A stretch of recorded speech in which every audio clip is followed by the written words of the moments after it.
Bon, l'été arrive et c'est trop bien, mais ça fait 3 mois que tu es en train de faire attention à ton alimentation, à ton sport, à ton hydratation ou à ton sommeil, histoire d'être en shape cet été. Et là, plus l'été arrive, plus tu appréhendes parce que tu n'as tout simplement pas envie de perdre tous les efforts que tu as fait ces derniers mois. Et je te comprends parce que moi aussi, il y a quelques années, j'appréhendais énormément l'été. Je vivais à la fois des étés où je me disais, ok, je lâche prise, c'est les vacances, je profite et on verra en septembre où on en est.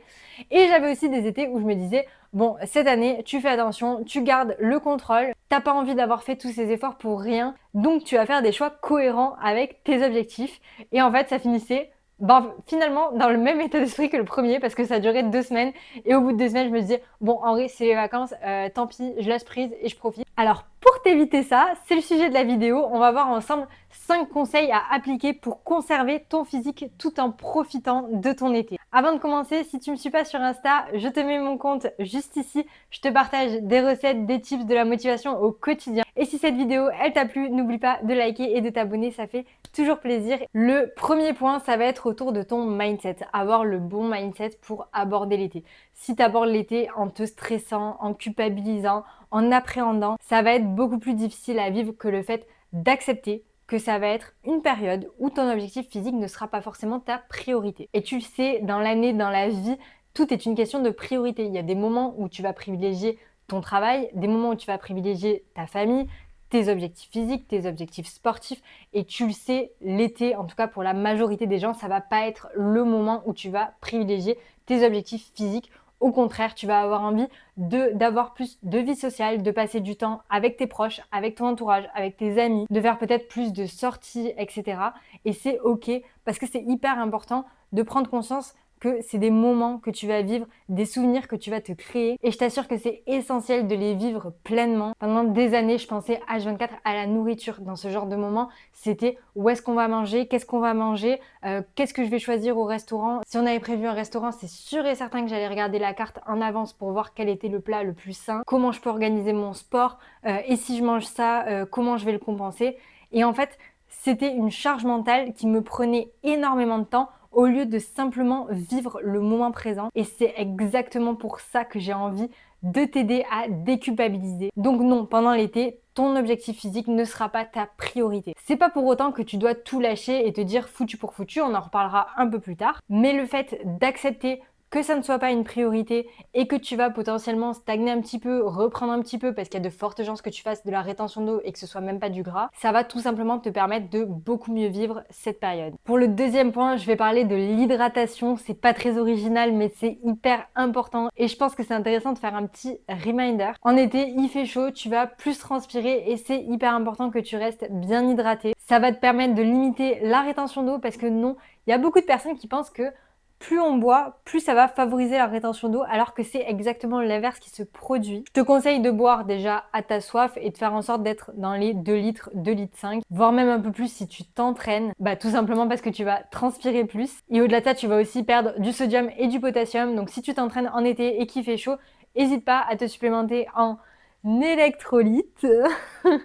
Je prends les miens sur Phytadium, je te mets mon code juste ici, tu as moins 10% avec le code Alexia10. Il y a plein de marques sur le site, perso je prends la marque Ta et je prends les fraises kiwi ou les tropicales ou les framboise hibiscus qui sont très bons. Et du coup, pour te donner quelques tips pour ne pas oublier et rester hydraté en été, le premier conseil, c'est tout simplement d'avoir une gourde à portée de main et une jolie gourde parce qu'on est des meufs et mine de rien, avoir une jolie gourde qu'on emporte partout, ça nous incite à boire. Il n'y a pas de preuves scientifiques, mais je vous assure que toutes mes clientes, c'est le cas. Ensuite, ça peut être de consommer des fruits et des légumes qui sont riches en eau. Typiquement, je pense à la pastèque, qui est un fruit que je déteste. Mais si t'aimes ça, c'est plein d'eau, c'est cool, ça permet de rester hydraté. Ensuite, tu peux aussi associer l'hydratation à tes routines, c'est-à-dire faire en sorte de toujours boire plus ou moins au même moment, ou en tout cas avoir des moments où tu sais que tu vas boire. Typiquement, tu te réveilles le matin, tu bois 50 centilitres d'eau. Avant de manger, tu bois un verre d'eau. après manger, tu bois un verre d'eau, etc. Le fait d'avoir des routines comme ça va te permettre de prendre l'habitude petit à petit et de ne même plus y penser. Tu peux aussi varier avec des infusions ou de l'eau au citron. Ça permet de changer et c'est peut-être plus facile à boire en été. Ce que je faisais pour faire des infusions glacées maison, c'est qu'en gros, je faisais chauffer la moitié de l'eau dans une tasse. Je faisais infuser mon sachet de thé ou 2 ou 3 même si je voulais faire 1,5 litre. Et ensuite, dès que c'était infusé, je versais, je rajoutais de l'eau, je le mettais au frais toute la nuit et le lendemain, j'avais une gourde avec un thé glacé maison et qui n'est pas sucré parce que, attention aux boissons rafraîchissantes qui sont sucrées parce que ça peut monter très très rapidement en calories et vous n'avez pas envie de ça, vous préférez conserver vos calories pour vos petits kiffs de la journée. Et le dernier point, en fait, j'aurais dû en parler dans les routines, mais ça va être d'anticiper un petit peu quand tu vas à l'extérieur, quand tu pars en visite, en rando, etc. Déjà, t'assurer, si tu pars en rando, de prendre suffisamment d'eau, c'est hyper important. Et sinon, de faire en sorte d'agencer un petit peu ta journée en mode quand tu te réveilles, tu sais qu'entre le moment où tu te réveilles et le moment... Là, c'est vraiment des astuces pour quand on sait qu'on ne peut pas forcément aller faire pipi. Parce qu'il y a plein de meufs pour qui c'est le problème et j'en fais partie. Donc, le meilleur tip que je peux vous donner quand vous partez visiter une ville et ses alentours, etc. Vous savez pas quand c'est que vous pouvez faire pipi, mais vous avez quand même envie de rester hydraté. Vous vous réveillez, vous savez que vous allez prendre votre petit-déj, vous préparer, etc. Donc globalement, vous en avez pour une petite heure entre le moment où vous vous réveillez et le moment où vous partez. Donc là, buvez de l'eau. Buvez de l'eau quand vous vous réveillez. Comme ça, vous avez le temps d'aller faire pipi avant de partir. Ensuite, vous partez en visite toute la matinée, machin. Vous savez que vers telle heure, vous allez vous arrêter au resto et qu'il y aura des toilettes. Donc, ce que je fais, c'est que je bois environ une demi-heure, 3/4 d'heure avant de faire la pause déj. Comme ça, je sais que j'aurai envie d'aller faire pipi à ce moment-là. C'était pas du tout prévu cette partie, mais je pense que ça peut en aider certaines. Bref, et le soir, quand vous rentrez, admettons vers 18h ou quoi, vous prenez une grande gourde d'eau, vous faites votre soirée et avant de dormir, un petit peu d'eau. Pas trop quand même parce que c'est important de ne pas se réveiller plusieurs fois au milieu de la nuit pour aller faire pipi, mais vous avez compris l'idée, c'est de placer stratégiquement les moments où vous buvez en fonction de quand est-ce que vous pouvez aller faire pipi. Ça vous permet de rester hydraté et de vous enlever un stress.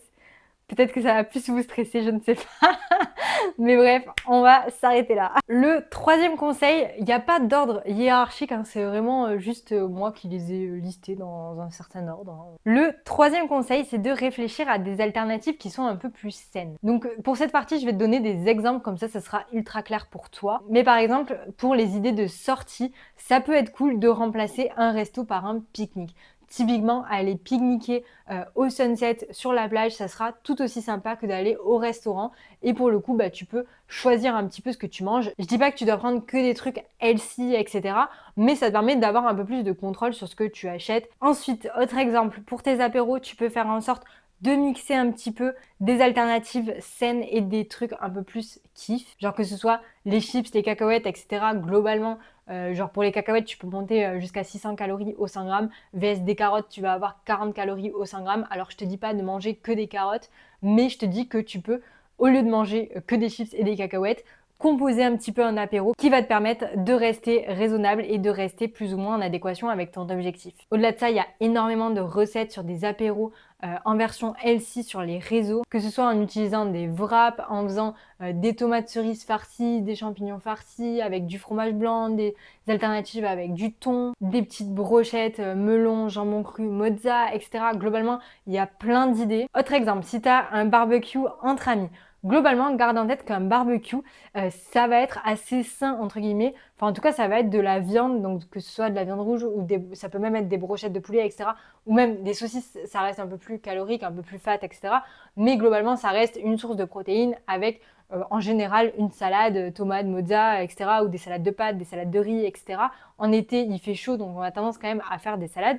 Donc ça reste quand même un repas relativement sain. Par contre, le problème de ce genre de moment, c'est tout ce qu'il y a autour.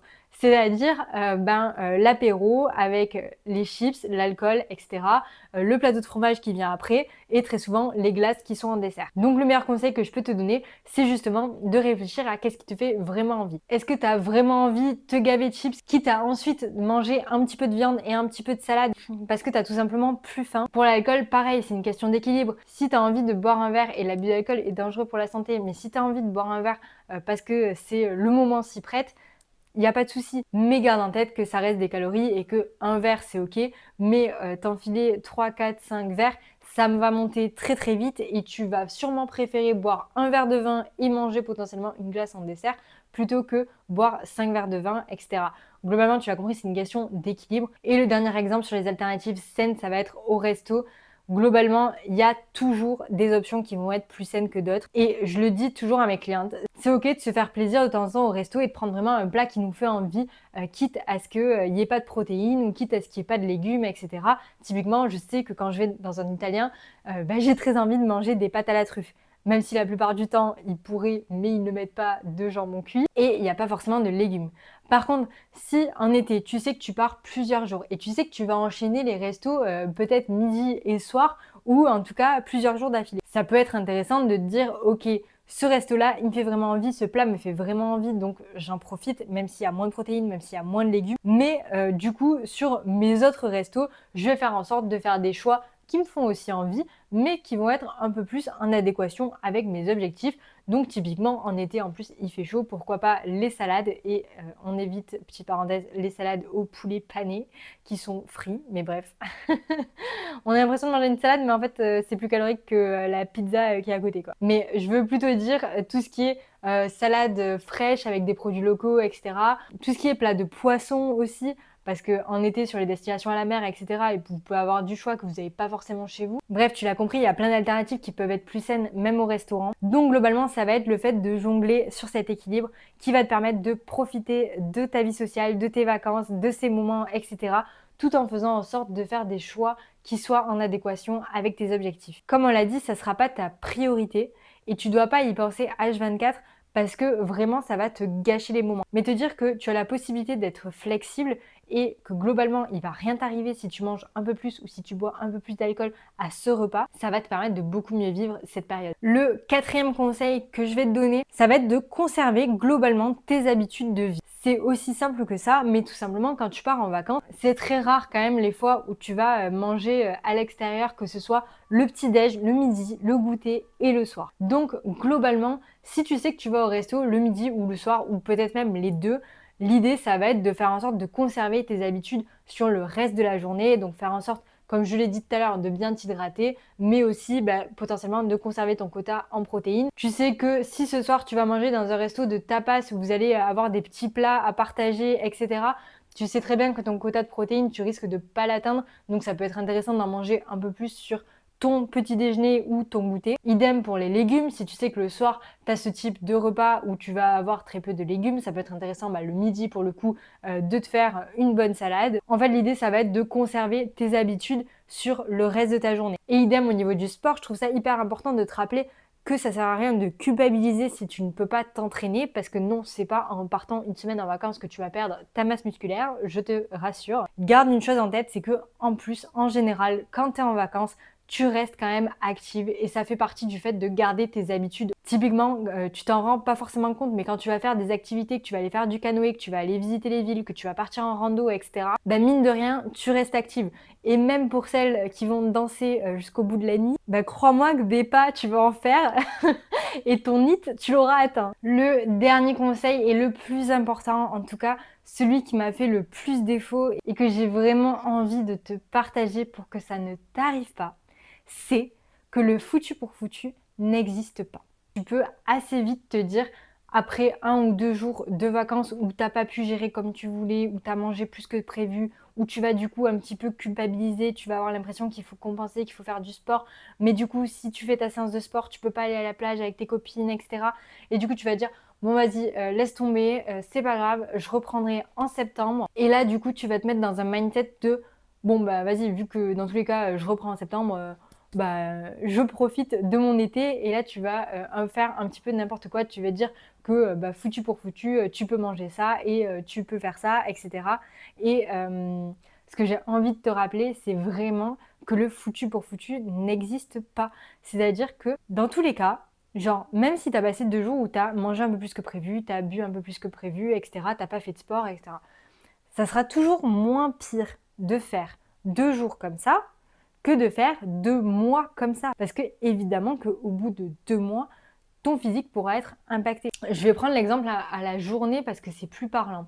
Admettons, tu devais manger un carré de chocolat, donc on va dire 50 calories. Au final, tu en manges 4, donc tu es à 200 calories. Donc tu es probablement à 150 calories en excès par rapport à ton objectif de la journée. Si tu tapes la tablette, on est d'accord que l'écart, il est plus de 150 calories, mais il va potentiellement être de 500 calories. Donc en fait, genre, le foutu pour foutu n'existe pas. Dans tous les cas, c'est plus intéressant de rester en excédent uniquement de 150 calories qui va sûrement se lisser sur la semaine et rester dans ta moyenne où tu resteras en déficit, plutôt que faire un excès de 500 calories qui sera beaucoup plus dur à réguler et qui pourra potentiellement faire que ta moyenne de la semaine sera plus élevée que ton déficit calorique. Donc le foutu pour foutu n'existe pas. Tout ce que tu manges en plus t'éloigne de ton objectif. Je sais pas si c'est clair comme je dis, et j'ai mis énormément de temps à le comprendre. Hein.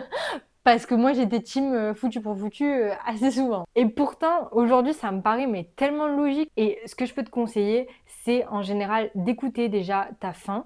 Est-ce que vraiment t'as faim? Et surtout te poser la question, est-ce que j'en ai vraiment envie? Parce que typiquement, je peux comprendre que tu manges jamais de glace, admettons, et là, tu es en vacances et tu as envie de manger une glace. Mais admettons, on te propose le midi des glaces Cornetto là, qui ont pas trop de goût. Enfin, j'ai rien contre les glaces Cornetto, mais voilà. Ou l'après-midi ou le soir sur un marché de nuit au bord de la plage, une boule de glace artisanale. Bah, typiquement, en fait, l'idée, ça va être de te dire qu'est-ce qui me fait vraiment envie. Et perso, j'ai beaucoup plus envie de manger une glace en étant au bord de la plage, au bord de l'eau, le soir, manger une glace artisanale où je sais que ça va être bon et que je vais me régaler, plutôt que de manger une glace Cornetto le midi où ça va être même pas spécialement bon et au final que je vais peut-être regretter. En gros, tout est une question d'équilibre. L'idée, c'est de te demander est-ce que j'en ai vraiment envie? Est-ce que ça va me faire vraiment plaisir? Est-ce que j'ai faim? Et si tu réponds oui à ces 3 questions, en fait, ça va te permettre d'être complètement OK avec le fait de consommer cet aliment et du coup tu n'auras pas de culpabilité après. Et d'ailleurs quand tu manges cet aliment que tu n'as pas l'habitude de manger, etc., ça va aussi être important de prendre conscience que tu es en train de le manger. Parce que c'est le genre de truc où si tu culpabilises un petit peu, etc., tu vas être plus dans la rapidité, en mode ok, je le mange vite, comme ça on n'en parle plus. Mais du coup, tu n'auras pas vraiment savouré, tu ne te seras pas vraiment rendu compte que tu mangeais cet aliment, tu n'auras pas vraiment profité du moment, etc.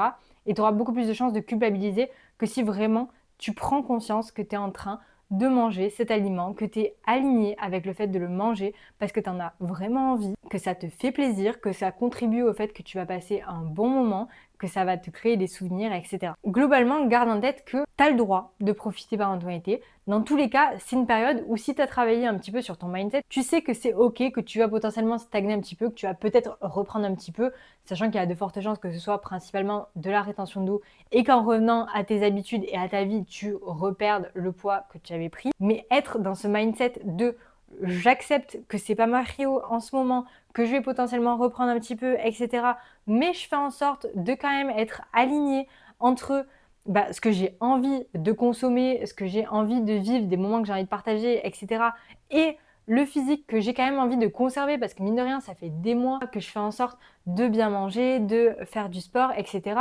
Et au-delà de mon objectif physique, c'est aussi pour ma santé. Et même niveau psychologique, le fait d'avoir fait en sorte de travailler pendant plusieurs mois pour atteindre un certain physique, passer 2 mois à lâcher prise totale et avoir l'impression de repartir de zéro en septembre, ça aura beaucoup plus d'impact sur ta confiance en toi et en ta capacité à atteindre tes propres objectifs et à respecter tes propres engagements plutôt que d'avoir un été où tu arrives à concilier à la fois ta vie sociale, les moments que tu passes et le fait d'être raisonnable pour conserver le physique dans lequel tu te sens bien. Parce que si tu as fait tout ça et si tu es en train de réfléchir à tout ça, c'est aussi parce que tu as ce besoin, cette envie de te sentir bien dans ton corps, bien dans les vêtements que tu portes, parce que tu sais que ça va contribuer à ta confiance en toi, à ton estime de toi, en tes relations avec les autres, etc. Donc vraiment, garde ça en tête. Bref, les filles, je crois que vous l'avez compris, l'été n'est pas une menace pour vos objectifs. Je trouve que c'est même une opportunité si ça fait plusieurs mois que tu as un cadre dans ton alimentation, dans ton sport, etc. C'est une opportunité de tester ta flexibilité, ta relation avec la nourriture, avec ton corps, de te prouver que tu es capable de tenir tes engagements, de conserver tes résultats tout en profitant de la vie. Avoir vraiment la concrétisation que tu es en train de construire un mode de vie qui sera sur le long terme et qui n'est pas tout simplement un régime que tu as suivi pendant 2 semaines qui est extrême et qui ne te correspond pas. Et garde en tête une chose, c'est que la perfection n'existe pas et que tu es capable de trouver ton propre équilibre dans lequel tu te sens bien dans ton corps et dans lequel tu profites de ta vie sociale. Et si tu as envie de te faire accompagner sur ces sujets, je pense notamment à Marine qui est actuellement en voyage de noces à Bali et qui a rejoint l'accompagnement il y a quelques mois. Aujourd'hui, elle est capable de partir en voyage de noces sans culpabiliser, sans penser H24 à la nourriture, sans se dire qu'elle va rentrer de vacances en ayant gâché tous les efforts qu'elle a fait. Elle va vraiment profiter du moment parce que c'est clairement pas un moment où sa priorité, ça va être son objectif physique. Et tout ça, c'est un travail sur le mindset qu'on a fait en amont. Le tout en faisant en sorte qu'elle perde du poids puisque c'était son objectif à la base. Donc voilà, si toi aussi tu as envie de te faire accompagner, je te mets le lien du formulaire de mes accompagnements dans la description. Et si cette vidéo t'a permis de déculpabiliser ou en tout cas d'être moins dans l'appréhension de l'été, n'hésite pas à mettre un petit like et surtout à t'abonner pour ne pas louper les prochaines vidéos. Sur ce, je te fais des bisous ma girl.